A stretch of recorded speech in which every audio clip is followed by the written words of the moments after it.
एक ऐसी airlines company जिसने आते ही मार्केट में मौजूद बड़ी बड़ी कंपनी को करारी टक्कर दी और बहुत सी एयरलाइंस को पीछे छोड़ दिया। नाम था जेट एयरवेज, जो कि 1983 में शुरू हुई और बहुत जल्दी इंडियन एयरलाइंस के बाद दूसरी सबसे बड़ी एयरलाइंस बन गई।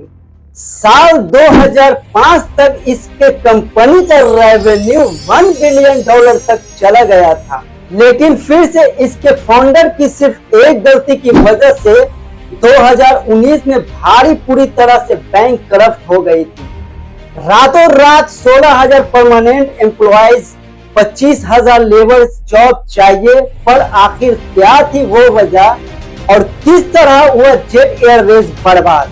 चलिए जानते हैं आज के इस वीडियो में। दोस्तों, हमारे आज के इस वीडियोस में 1991 की जब गवर्नमेंट के लिए ब्लेजर के बाद प्राइवेट कंपनी के प्लेन्स को एंट्री के लिए मार्केट अलाउ किया गया था। उस समय भारत में सिर्फ 2 एयरलाइंस चला करती थी, एक इंडियन एयरलाइंस और एक एयर इंडिया।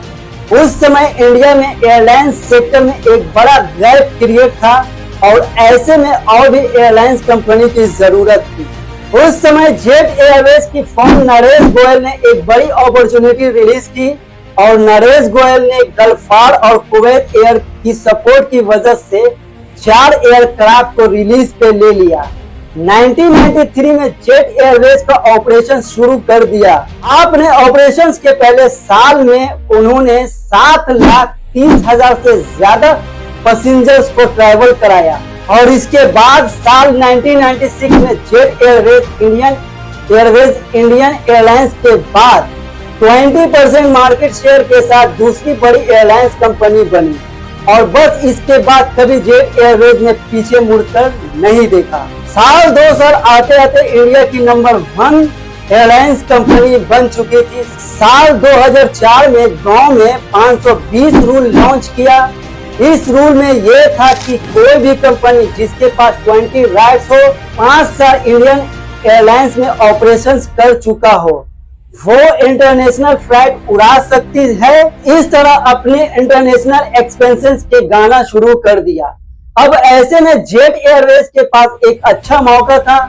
दोस्तों, उस टाइम की बात करें तो उस टाइम की जितनी भी फ्लाइट उड़ा करती थी उनका किराया बहुत ज्यादा था। अब तक एयरलाइंस में लोगों को बहुत सारी फैसिलिटीज भी दी जाती थी, लेकिन तभी इंडिया में एक नया मार्केट भी डेवलप हो रहा था जो कि मिडिल क्लास लोगों का था और जो भी फ्लाइट्स पर ट्रैवल करना चाहते थे, लेकिन उनको टिकट की प्राइस काफी कम चाहिए था और ना ही कोई सोशल फैसिलिटी चाहिए थी।